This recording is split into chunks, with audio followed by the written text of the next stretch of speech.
Welcome to the Cyber Center for Biblical Studies. My name is Herb Bateman. Today we want to review a book entitled A Practical Guide to Culture by John Stonestreet and Brent Kunkle.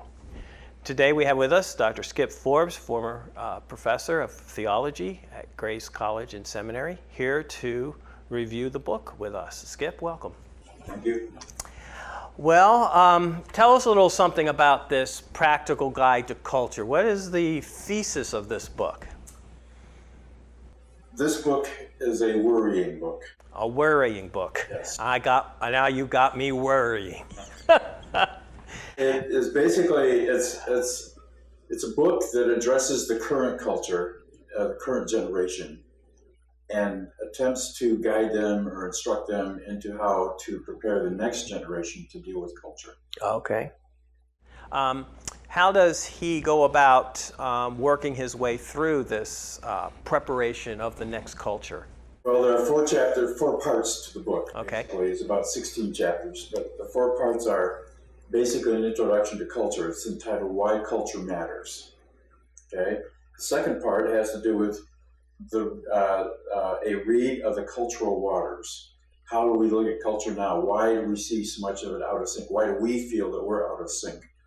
And with a suggestion that we're really aliens, but we shouldn't be. We shouldn't have the sense that we're out of sync.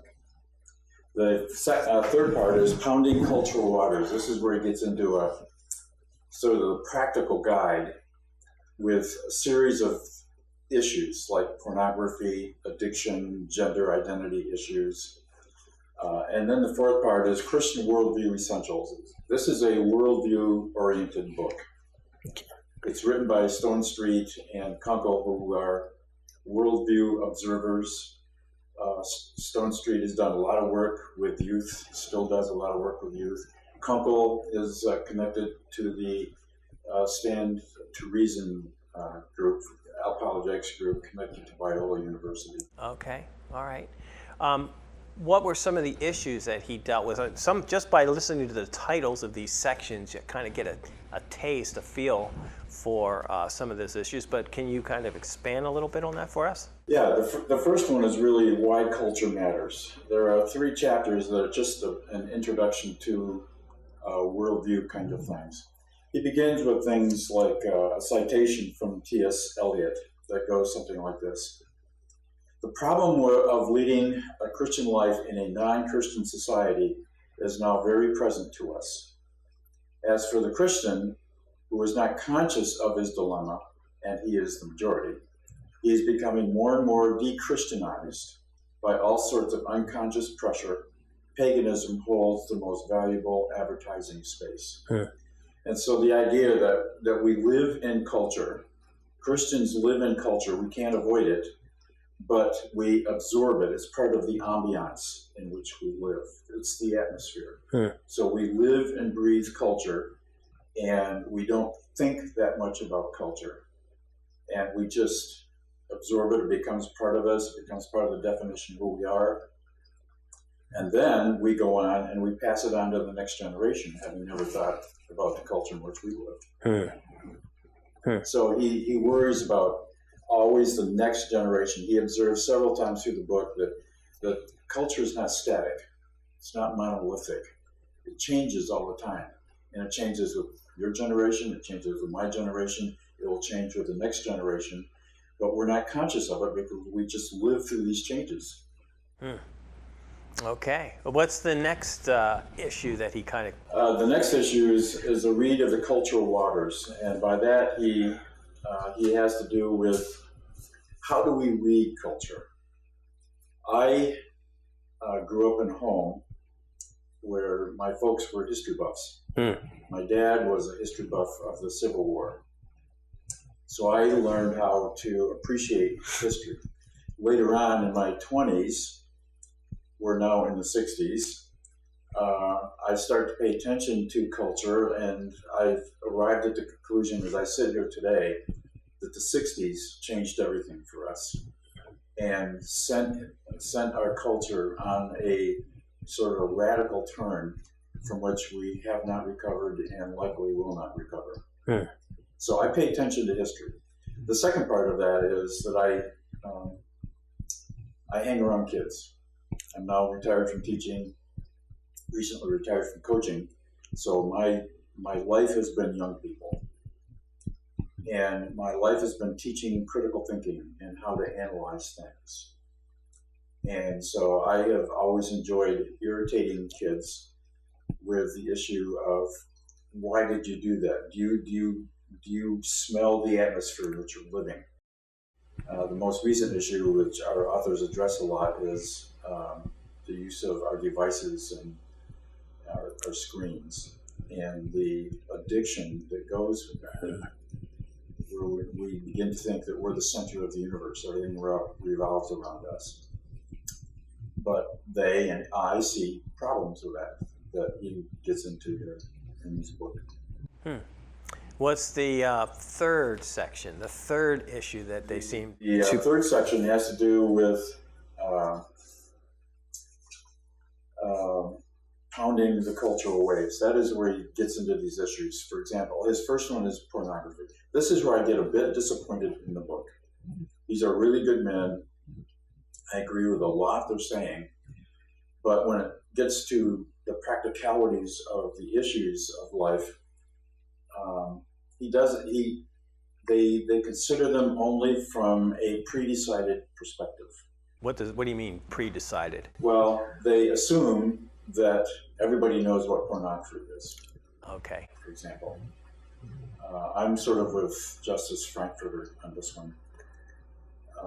He said he didn't know how to define pornography, but he knew it when he saw it. Okay. And it is a hard thing to actually nail down. Is the question, if the question is nudity pornography? The answer to that is, I think, no. Now, how a picture is posed can be pornographic, but nudity by itself goes back to Genesis 1. Mm-hmm. Right. And it plows through the wisdom literature and the canticles. And so how people deal with each other in a personal relationship is not itself pornographic. Could be, not necessarily. Necessarily, sure. Another issue that they deal with is gender identity, and I was disappointed in this. They lecture us, and they want us to lecture the next generation in terms of all the bad things that can come from dealing with gender identity. They don't really examine the issue of gender dysphoria from a perspective that advances the notion, or from people who are in the midst of gender dysphoria and don't know how to deal with it. Okay. So it's always sort of a legalistic, this is always wrong, stay away from it, only read certain kinds of psychology books that deny that such a phenomenon exists. So I was disappointed in that kind of thing. Okay. Issues of addiction. Issues of racism. I just didn't think that they adequately examined the other side of these issues, the ones that they're trying to argue against. They didn't read a book about, they didn't offer any book about racism and then seriously interact with it. Do you feel they're engaging on those issues were one-sided evangelical? Yes. Okay, fair enough. I mean, so there wasn't this openness to look at some of these issues from the point of view or the perspective of the other person, whether it be transgender person or someone who practices pornography or indulges in pornography. Okay, all right. So that's a weakness then. I would suggest that. Now, I don't know if it's their issue. I don't know if it was the publisher's wish. But I just, every time I read one of those chapters, I was looking for more from the other person's perspective. Okay. And an analysis of another perspective, rather than just write some paragraphs that say, it's wrong, stay away from it. Okay. Now that was section 3. Yes. Okay. What about section 4? And then the last section has to do with Christian worldview essentials. How do we build a worldview? We do build them. We all sit here with worldviews. How do we come by them? Good questions in there. He recommended that we teach young people how to ask the right questions. Like, who is God? Who has decided that he's the authority? Where did creation come from? What went wrong in creation? These are all worldview questions. How do we fix what went wrong in creation? What is death? What is the afterlife? These are foundational worldview questions that we should study and analyze and critique and analyze again and keep developing them as we grow. And they become sort of the definition of who we are. And there's a particular Christian worldview, just like there's a Hindu worldview and an Islam worldview. And so how do we deal with these questions of competing worldviews? Okay. I think you've touched on this, or maybe it's just because I know you so well. I kind of figure why you read this book. But what spurred you on to want to read this book, A Practical Guide to Culture? Because I spent so much time with young people. That's what I thought. And I enjoy badgering them. Sometimes playing counterpoint with them, just to get them to think about what they're thinking. Even ask them if they are thinking. Ask some worldview kind of questions and ask them if they've ever thought about these ideas more deeply. And very often they haven't. And so I just sort of provoke them to keep thinking that. It's what some students have referred to me as I'm their irritant. When you think about this, and I think you've already hit on this question, but I'll ask it again so you get to restate it. What did you find to be most insightful? The definition of worldviewishness and how we come by it. They start with an interesting illustration of this. This is a classical philosophical illustration about a fish, and the question becomes: if you want to know what water is, you do not ask a fish, because a fish doesn't know any other kind of a world except water. It's a foreign subject. The analogous comment to that about humans is: don't ask a human about the atmosphere in which they live in, because they just absorb it and can't define it or explain it. But the difference is that humans create culture. Fish don't create their world. Humans do. And so we have to learn how to read through the story of the Bible. And we have to get to chapter 2 of that story in the fall. And that's where bad things come from. Humans create bad things. God doesn't create them. Humans create them. Sometimes Christians create them. So I just am interested in this kind of literature. I've been reading it for a number of years. I got a stack of books at home that I would like to read along the same line. There are some classics in this.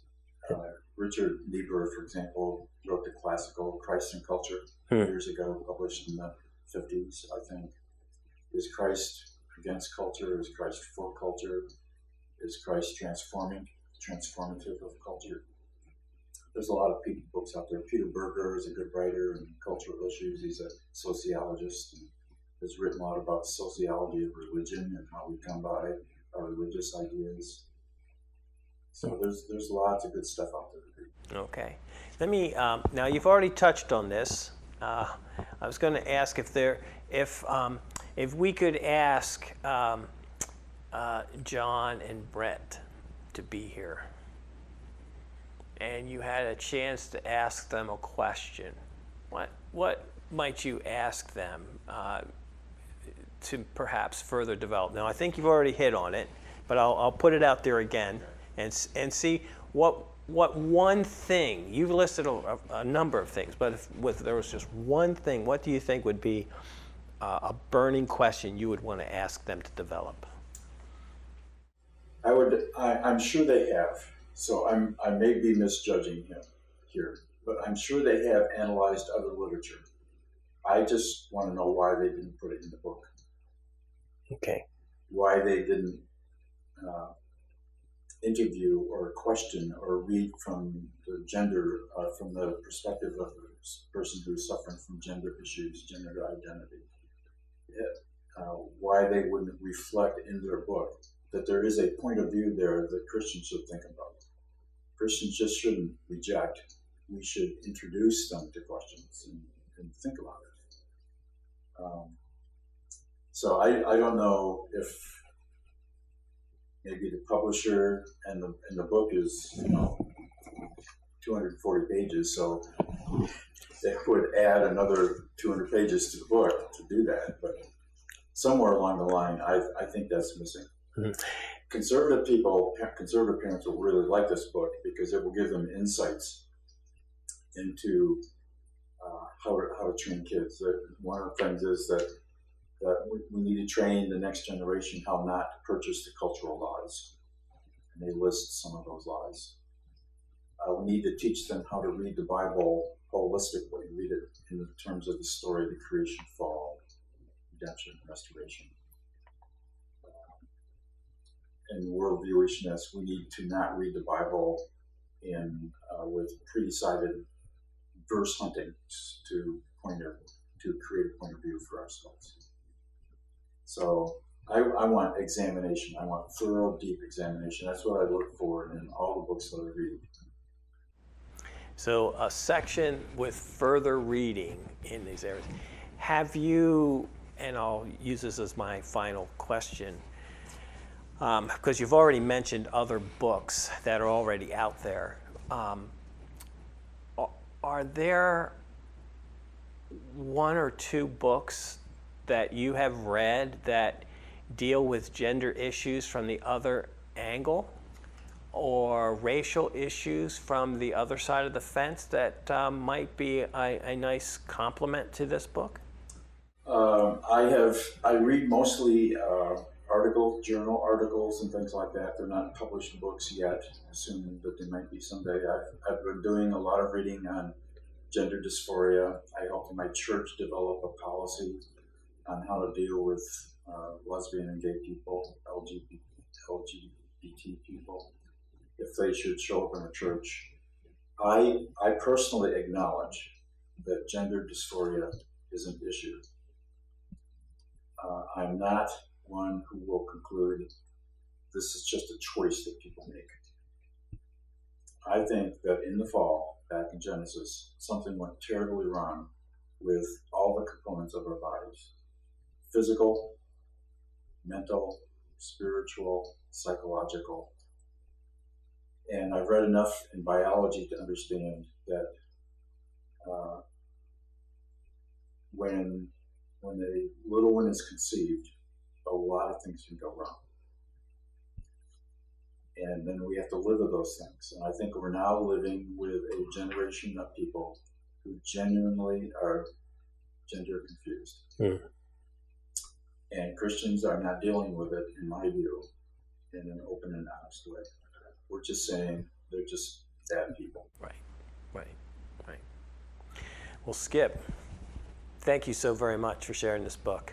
Appreciate it. A Practical Guide to Culture. And thank you for listening in. And I trust that perhaps this review of the book may have spurred you to perhaps consider it a read for you in the near future. And in the meantime, I trust that you will walk with the King and be a blessing to all those that you might run across. Thank you.